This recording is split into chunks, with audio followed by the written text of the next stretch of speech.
This is the Horse Radio Network. This is episode 12 of the Dressage Radio Show on the Horse Radio Network, presented by Equestrian Life. Exclusive coverage of the world of dressage. We would like to thank our sponsors, Equestrian Life. They can be found at equestrianlife.com and Kentucky Performance Products at kppusa.com.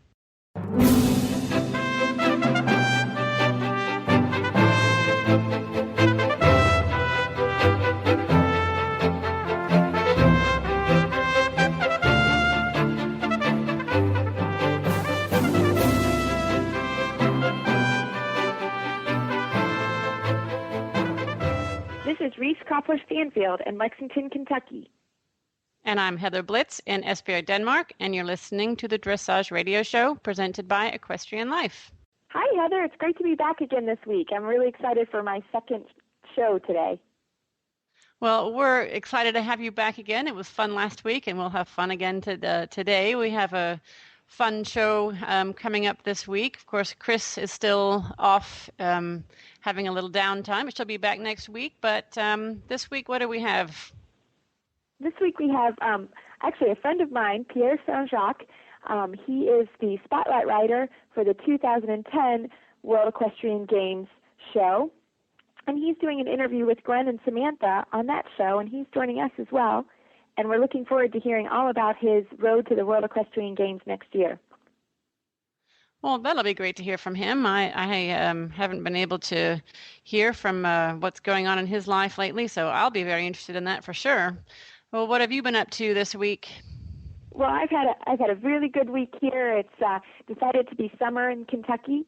We had a really cool July, and now it's quite warm. So we're working the horses, but I'm getting up a little earlier than normal, just because of the heat. But everyone's working well, and I have a horse show coming up next week. I'm taking a sales horse and a lot of clients to a really fun show that we have here. So we're all working hard. And how about you? How was your week? Mine was pretty good. It's a little more back to normal life now. We had that symposium here in Esbjerg last week, and that was a lot of work and a lot of fun, a lot of organizing. But now it's just sort of back to normal, and that's good too. So riding and teaching, and a lot of still working on the house that we're remodeling, but it's coming to almost to an end now. So we're very excited about that.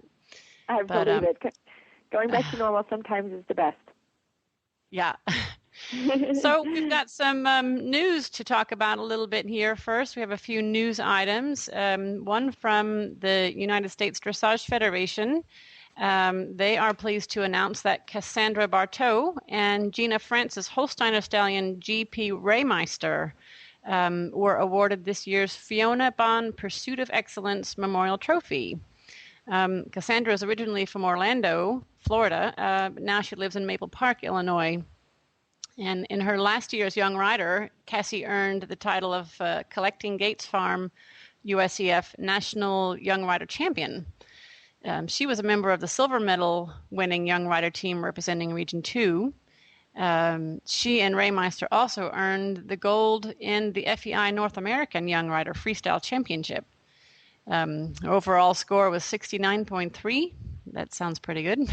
Yes. At this year's NAYRC, that's the North American Young Riders Championships, earning her the honor of the Fiona Bond Pursuit of Excellence Memorial Trophy. So she is really on her way to quite a successful career, isn't she? And you must know her, I do know her. We live in the same region, so I was rooting for her not only at Gladstone at the Collecting Gates National Finals, but also here at the Young Rider Finals in Lexington. And I've seen her grow up since she was really little. I would see her at all the shows, so I'm really excited to see her riding evolve and grow as we all do through the years. So I'm very excited for her and wish her all the best in her career. I know she's a very busy girl, riding a lot of horses with her family. They own a big business in Chicago, so I wish her all the luck. Great. And can't wait to see her continue to grow. Yeah, real up-and-coming star there. Keep an eye on that one. Yep, exactly. And then a bit of news from my little corner of the world over here in Denmark. It's very exciting to announce that the Danish-bred gelding Hunderup's driver dazzled judges and crowds, and undisputedly won the World Championship for 5-year-old dressage horses in Verden on Saturday, August 8th. That's Verden, Germany. The World Championships there, under International Grand Prix rider and World Grand Prix champion, silver medalist, Andreas Helgstrand. And the liver chestnut powerhouse received a stunning score of 9.46 in total. That is just unbelievable. Yeah. Wow. And Helgstrand made World Young Horse Championship history by also earning the silver medal with his second ride, UNO Donna Unique, also with a great score of 9.08. So he got the gold and the silver in the 5-year-olds this year in the World Championships at Verden. He's riding the 2 best 5-year-olds in the world at the moment. He must be pretty much on cloud 9 about that. I would think so. I would be, for sure. So I'm excited for him, and that's incredible. Those scores are amazing. So congratulations for sure. Well, and I'm a little proud, too, because both of those horses are, one is Don Schufro is the mother's father, and the other one, Don Schufro, is the sire. And my horse is by Don Schufro, so I have a little bit of extra congratulations there. Yeah, I'll take that for sure. Absolutely. That's wonderful. Yeah. So the next bit was that Saturday was the day of the individual medals during the FEI European Championships for dressage for juniors and young riders. And Dutch rider Lotje Schutz, riding Torricelli, succeeded in winning her 10th gold medal in the youth competitions. Can you imagine? 10 medals, wow. German rider Fabienne Lukemeier won silver, followed by the second Dutch rider, this was going to be hard to pronounce, Margie Van Balen, who she won the bronze. So it was a thrilling competition for the juniors, which ended with all the medals being won by German riders. The supremacy of the German Sannika Rottenberger was overwhelming, riding Devereaux. She scored a total of 76%, which is a 4% difference with between her and the number 2 German Charlotte Maria Schurman, and World of Dreams with a 72.2. Bronze medal was won by Louise Lutgen and her horse Habitus, scoring 71.7. So those are just fantastic scores for these young riders, and what an amazing start for them, and it's just really exciting. I really wish I could have seen that competition too. Me too. That would have been fun for sure. Yeah. Well, Heather, I'm really excited to hear about how Paragon is doing this week and hear about Paragon's diary. Well, thanks, Reese. I'm really excited to say that he's doing even better than last week. I'm so happy today because I had, when you've got that really great ride and you can come home and everything else can go wrong and it's still a great day. I had one of those today, and mostly just because of how he was in his confidence and in his energy, and how I know that he knew that he was beautiful today. It was just that feeling of he just knew it, and he really loved the work today.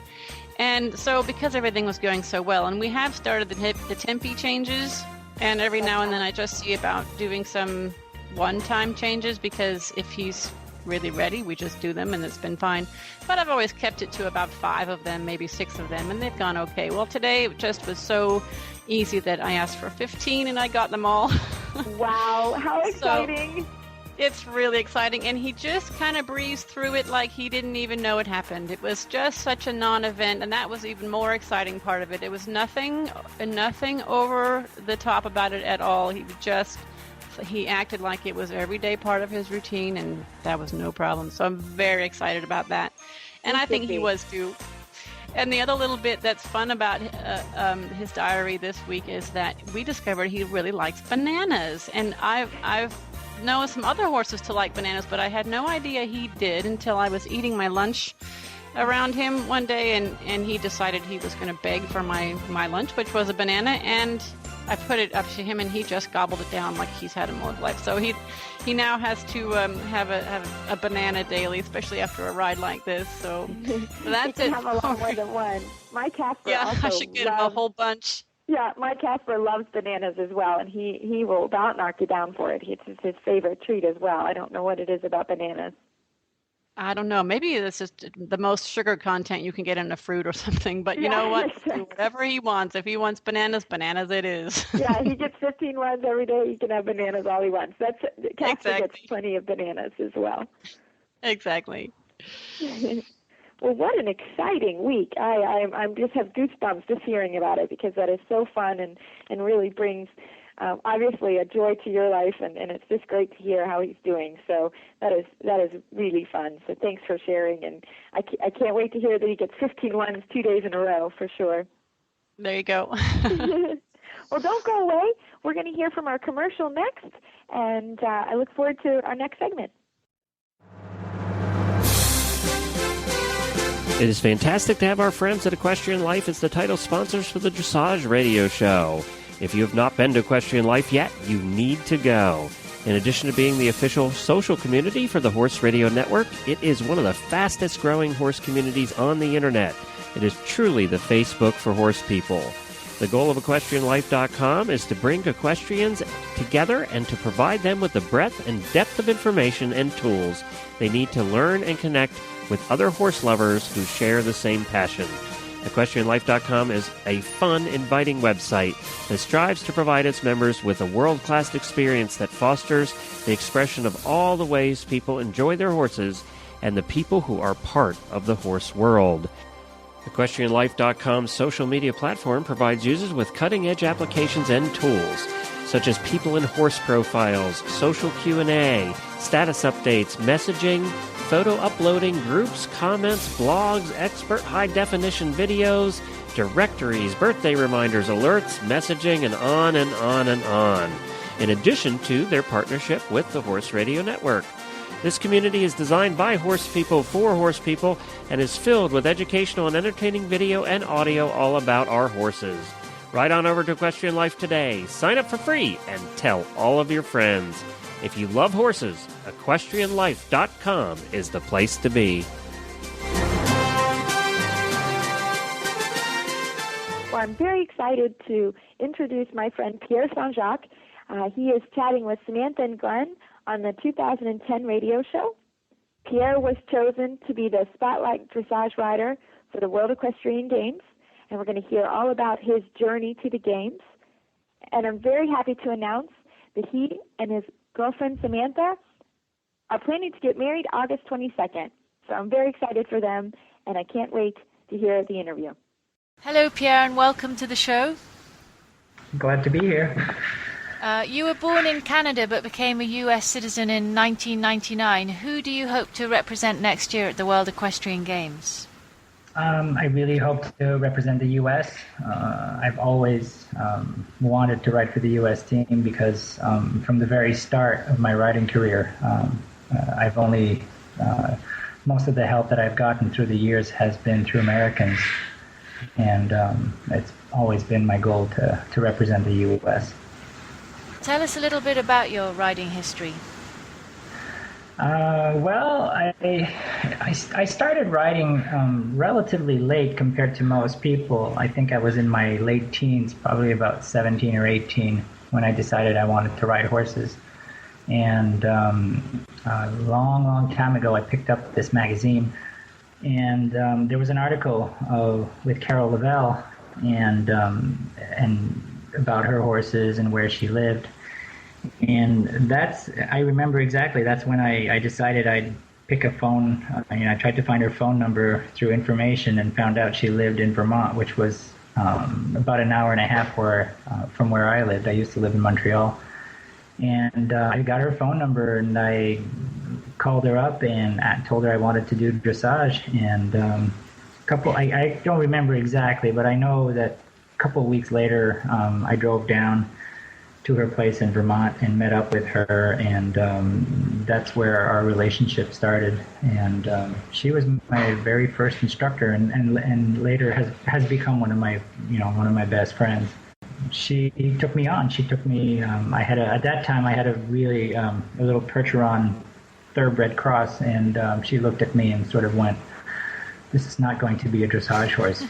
But I was just going to say, Sam, I love him already. The Percherons are my favorite breed. So, well, I I had very little money, and I had gotten this horse as a I think at that time he was 3 years old, and by the time I met Carol, he was 5, and he was under saddle, and so that was my very first horse, and I took him over to her place, and I remember she sort of shook her head and said, well, if you really want to do this is not the horse, but I'll be glad to help you. And I took a lot of lessons from her on some board horses, and eventually my parents were able to help me finance a horse, and I was able to purchase a horse named Perspective. And that was my very first dressage horse. And I purchased him through Carol. Carol had imported him. And I was still learning at that time, so he... how should I say it? He was a little bit of a difficult horse in the beginning, and so he eventually became a Grand Prix horse, but not through me. My ex-wife rode him to Grand Prix, and in exchange for her having to ride on that horse, I got to learn on a bunch of other horses, which was probably a good thing anyway. It was a good thing. I rode him up to second level and got some experience, but it was much better for me to have some experienced schoolmasters at that time, and so I'm sort of glad that that's the road that I chose. And the horse you have now is absolutely beautiful, and he's called Lucky Tiger. You're having a pretty phenomenal season at the moment. Can you tell us a little bit about your spring and summer so far? Yes, he is phenomenal. He's a really nice horse, and he's by far the best horse I've ever had. My season kind of started off without any. I sort of had no aspirations as to qualify for Gladstone. I just really wanted to just make him solid in the Grand Prix, and I had done a bunch of local shows in Orlando and in Newberry, not far from where I live in Ocala, and every time I went out in the arena and did a Grand Prix at a local show, he just kept getting better and better. And then I got through the season, and I tried a CDI down in Wellington, and I had an okay ride. It wasn't great, but the horse itself I felt was way more trustworthy and positive about the whole thing, even though my score didn't reflect it. So I went back after that CDI, I think it was in January, and I came home and I did more work and more homework and did a couple more local shows, and the horse felt better and better. So I decided, and there was only 2 selection trials left in the season to qualify for Gladstone, and so which meant a lot of driving. And the first one was at Lamplight up in Chicago, and so off we went to Chicago and did that and got a good score. The horse was very positive. It was a very positive experience. And did my special over there and got one of the qualifiers out of the way. And I felt that the next one at Raleigh, I felt positive going into Raleigh. And I guess after the two qualifiers, my score was good enough to qualify for Gladstone. And you won both of those, didn't you, Pierre? I won the Grand Prix in Lamplight, and I was second at the Grand Prix in Raleigh. Yep. And I love Raleigh. I always love competing at Raleigh, and it's such a fun show, and it's a really electric atmosphere. And he really did he was fun to ride at Raleigh. And and then you went up to New Jersey and drowned. Yes. Well, my horse, whether it rains or, it could be 100 degrees, it could be raining. He really doesn't mind the weather condition. I can always count on that. He's a really good mudder. He really is concentrated in the arena, and so I never really have to worry about the weather. If one thing, I don't really like riding in the rain, and I don't think anybody really likes riding in the rain. But once you get used to it, you just do your test and you do what you're supposed to do. I guess you do your job and things fall into place. And they did fall into place at Gladstone, didn't they? They did. I was first to go, and a lot of people are always weary of being first to go. And I've done this for a long time, and you do a good test, and the judges will reward you, regardless of if you're first or last. And I sort of went in there with nothing to lose. I was in Gladstone. I was going, in my mind, I was ready to do as good or the best test that I've done all season. And my horse is very trustworthy, and so he went in and did his job. And I think because I was first to go, I may have ridden a little bit harder and a little bit more positively. And I think my scores reflected that, because so far I think that's the highest Grand Prix score I've had at a CDI in his career.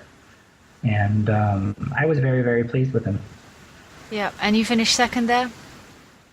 I did. I was reserve champion after the weekend. That's fantastic. Congratulations. Well, congratulations. That's great. Yeah, it was fun. I'm very, very happy. It was good. It was good for me. It was good for the horse. I was really, I'm happy for me, but I really want to do good by my horse, and I was really pleased with him. And I want to explain to everybody that's around the world that may not understand what being and riding and winning reserve champion at Gladstone means here in the United States. Can you share a little bit of that? Why that's so meaningful to everybody here? Well, Gladstone is basically our Grand Prix championships in the U.S., and it's the top 12 to 15 riders that compete head-to-head. And you have a series of qualifying shows all over the U.S., California, Midwest, and in the North and Southeast. And from those scores, they pick the top 12 riders in the country. And so these were the top 12 horses in the U.S. At this competition. It's fantastic. So, and of course, the Gladstone itself is steeped in history. As one of the older venues here in the United States for competition. It is, and Gladstone is as you grow up and doing this sport, Gladstone is something that's what you want to do. That's where you want to qualify, and you want to go and compete. It's the team headquarters. It's where all the other great riders, all the memories of the great riders are there, and all these great horses that have gone through that place. It's just special, and it's sort of our Hall of Fame, and it's a beautiful facility, and it's a fun place to compete. And it never gets old competing at Gladstone. That's what you want to try to qualify for. Gosh, and you're aiming for Dressage at Devon next, another pretty special show. And then, what do you have planned after that? I think what I'm going to do is I'm going to take it easy this summer. I have to work on a new freestyle. And my freestyle is really old, and I haven't done a freestyle in a long time, and I need to make it a little bit more difficult, and I want a little bit more lively music. And then I want to compete at Devon, and I'm already qualified to compete at Devon, so it's just a matter of filling out the entry form. And then after Devon, I think I'm going to work through the fall and make my horse, that much stronger, that much more, you can always make a horse stronger and make him better. And I'll see how the season works out during the winter, early fall and early winter, and decide which shows I want to go to try to qualify for for Gladstone that's going to determine the team for the WEG, and we'll see where things fall. So that will be Gladstone that determines that then next year. Right. It's basically the same thing as this year, except that from the winners of Gladstone, they will pick the team that will represent the U.S. At the WEG. Well, we're going to be here rooting for you. Absolutely. Oh, thank you. And I know that this winter I heard that your girlfriend is a Canadian eventer, and I know that you spent some time going around to the events with her and warming up your horse there and scaring all the other eventers who thought they might have to compete against you when they saw you riding around the arenas. Do you think you'll be doing that again this winter? I don't. It was a great experience, and it was fun because I wasn't competing at the time. I'm not sure that I'll do it again this year, but I will. It was quite an experience taking him to. I mean, he basically came wherever we went during the year that Samantha was qualifying for the Olympics, and I had nothing on major going on, so it was really fun, and it was fun for me to see new venues and meet new people and expose them to all sorts of stuff. But he was quite the subject of a lot of conversations. You don't you don't harbor any ambitions to event or jump now?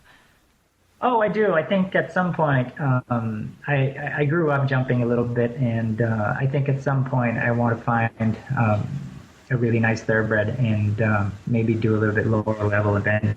I have no aspirations to doing what Samantha does. It's scary, and they're very big fences, and she knows what she's doing, and she's been doing it since she was a kid. And so does she ever rub that in your face anyway? Just thought I'd ask. No, you know what? It's kind of, we have a great relationship because we both are involved in horses, and but yet we're in two different disciplines, and there's no competition. And that's kind of fun, and I can help her with her dressage a little bit, and I have taken some jumping lessons from her just for fun, and so if I do decide to do some lower level eventing, I have a really good coach. And you know that if you do come to Kentucky, the Kentucky thoroughbreds they're well up there. I think that the U.S. they're among the best. I think that the U.S. has some of the best thoroughbreds in the world, and I wish as dressage riders we had more access to the top thoroughbreds, and I wish there were some thoroughbreds that go into big time racing that we could turn into dressage horses, because there are some really beautiful horses in the U.S. and we tend to forget that, and we always tend to go towards the warm bloods, but there are plenty of really good U.S. bred thoroughbreds that would make wonderful horses. Oh, Glenn, you see, now I love him too, because he's talking about my favorite horses. That's right, and we live here in Lexington, so we're in the heart of it all. I do Go ahead. Sorry, go ahead. Well, I was just going to ask you, I was getting back to the Olympics a little bit. I'm sure you were there watching your girlfriend ride for the Canadian team. Yep. Do you find yourself as nervous as when you ride, watching her do her thing? I get more nervous watching somebody else ride than when I ride, and it's and it's a funny kind of nervous. It's not a nervous because I'm afraid that she's going to get hurt, I'm more nervous because I want her to do well, right? And I want everything to go well for her, and it's certainly not any nervousness because of the sport. It's just you just want you want someone that's close to you to do as well as they can, and you want it in the horses. It's so difficult to have everything line up for you, and there's only one winner, and you just want everything to just fall into place for that person, and that's where the nervousness comes from. What's interesting, Pierre, is we do another show called the Stable Scoop Radio Show, and actually the most popular episode we've ever done on the network is a horse husbands episode that we do every year.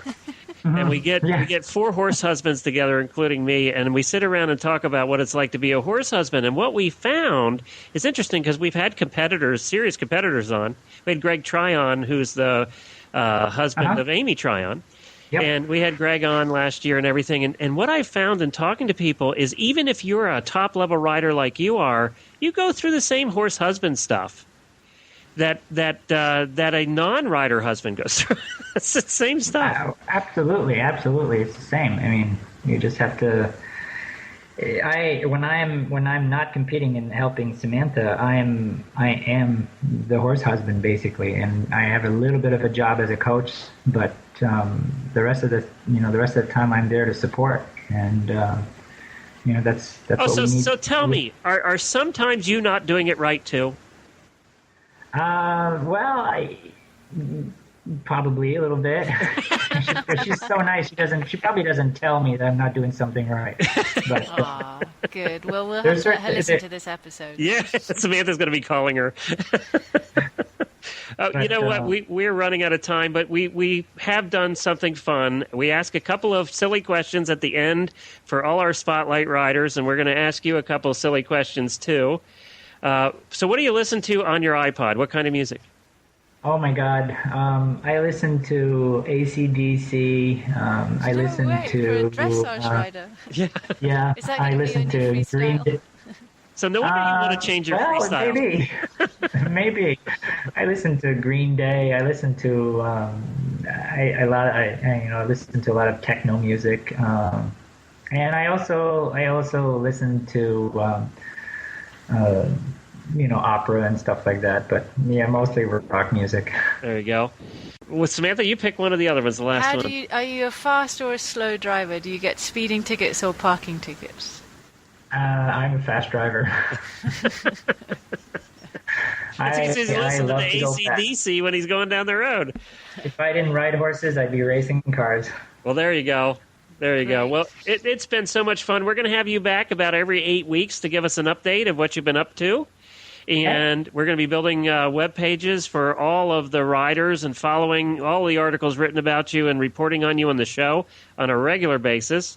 And we'll be looking forward to meeting you in person when you do qualify and get picked for the team next year. Oh, well, that's great. I look forward to that too. Thank you very much, Pierre. You're very welcome. It was nice talking to you guys. Well, that was great to hear about Pierre and his life and what's going on with him. And we'll keep up with how it's going on his journey up to the World Equestrian Games, and hopefully it's a long journey and it's all the way up to it. And we'll keep track of that. Next, we're going to hear from another sponsor, so don't go away. Well, if you're a regular listener to the show, you know we talk a lot about Kentucky Performance Products, and that's because they are a name you can trust to give you the most value for your supplement money.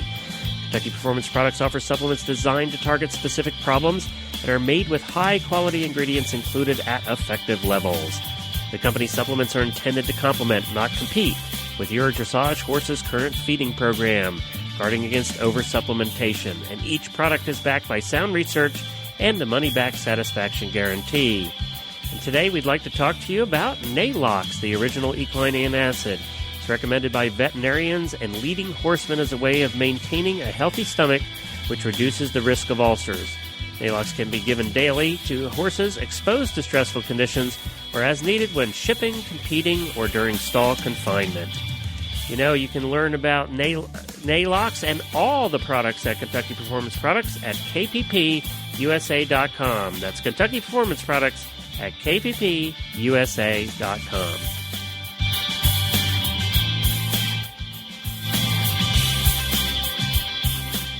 Now, I can't wait to introduce Heather again and to hear her training tip of the week. Heather, take it away.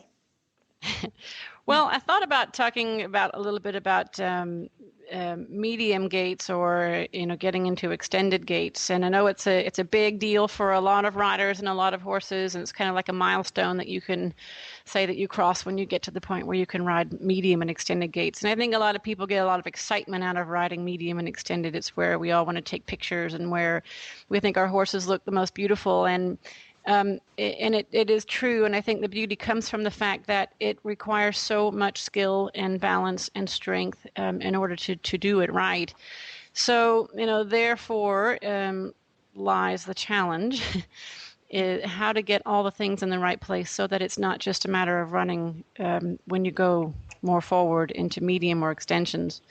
And I think it first of all, if you think about the medium trot being based on collected trot, and if you're, for instance, just riding at the beginning level, like first level or an L level in Europe, and your horse pretty much just does sort of working trot, then you can only expect maybe to get a little bit of lengthening when you ride them more forward. And as you progress up into more collected work, and your horse has learned how to shorten the steps with a bit more impulsion in the shorter steps, then you can imagine on the other end of the scale, you can go more into something that has power in bigger steps, and where you might develop some real medium trot or some eventually extended trot.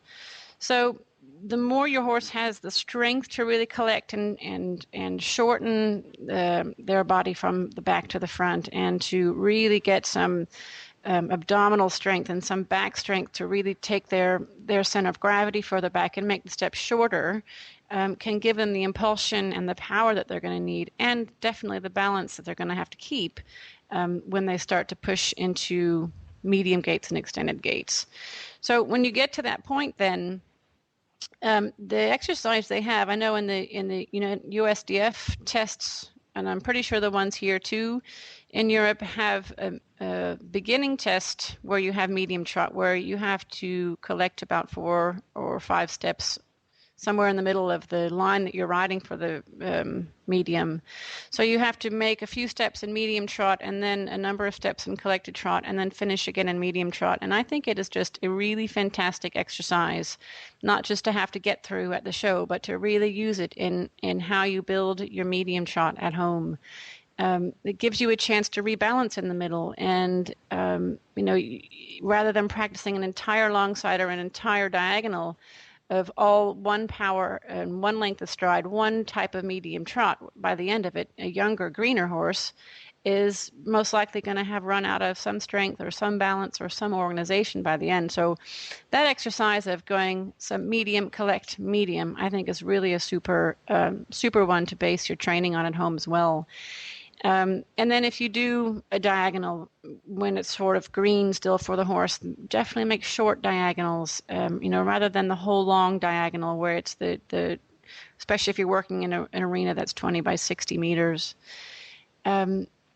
So I think that it's a big deal for a lot of riders and horses to get to the point where they're working in medium and definitely in extended gaits, but just take the time to develop it on collection, develop it on balance work, and pretty much one step at a time until and only go for as many steps as you feel like, really stay organized, and the horse has the power and the strength and the training to do it. And just keep being patient about it and developing it little by little, and it will definitely come if you spend the time doing it. So that's my advice for today on the training tip. I think that was great. Thanks, Heather. I appreciate it. You're welcome. Well, I'm lucky enough I get to talk about the giveaways for the week, for the August Horse Radio Show giveaways. So I'm excited. I always like to give stuff away, give prizes away. So yeah, that's the fun stuff. I know. We have 4 great prizes for you for our viewers this month. From Equestrian Collections, we have 2 $50 gift certificates.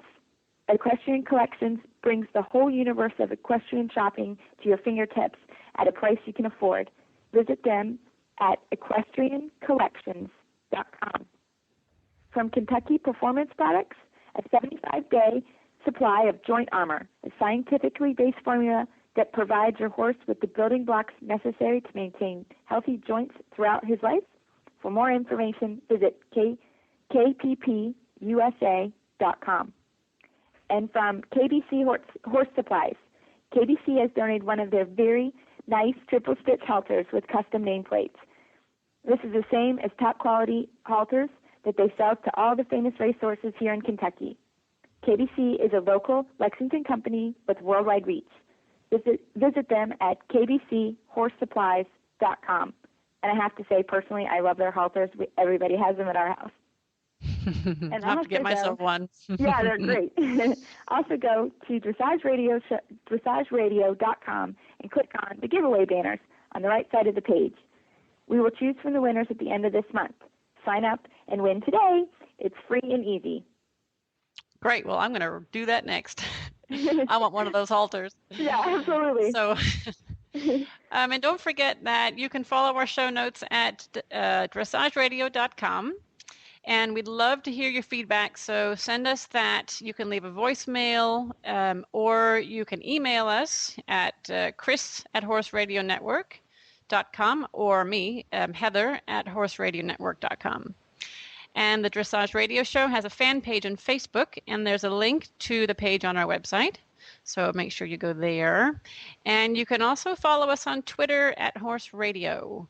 You can read my blog and get information on my clinics at heatherblitz.info. Haven't done a blog in a while, but I will, I promise. We would like to thank our sponsors, Equestrian Life and Kentucky Performance Products at kppusa.com. So that is our show for today. And Reese, I think that you're starting to become sort of used to this co-hosting thing. Huh? This is a lot easier than our first show, for sure. I have to say, I'm getting in the groove a little more now. Yeah, I think you like it, don't you? I'm getting better. Wasn't quite as nervous this time. So, well, Heather, I want to wish you. Yeah, go ahead. Oh no, I was going to say I don't think I'm going to be here next week. Chris is coming back, so I really want to wish you good luck with Paragon, and I'm sure I'll be talking to you soon. Yeah, well, thanks, Reese, and really good luck with your upcoming competitions too, and everything else that you've got going on. And we'll be back in touch with you anyway, because you're going to still make guest appearances on our show often. So we'll definitely hear from you in the near future. So I can't wait to share kind of how Casper and how our journey is going to go this winter in Florida. Looking forward to it. So Heather, until you and Chris meet again next week. Good luck and mind your riding.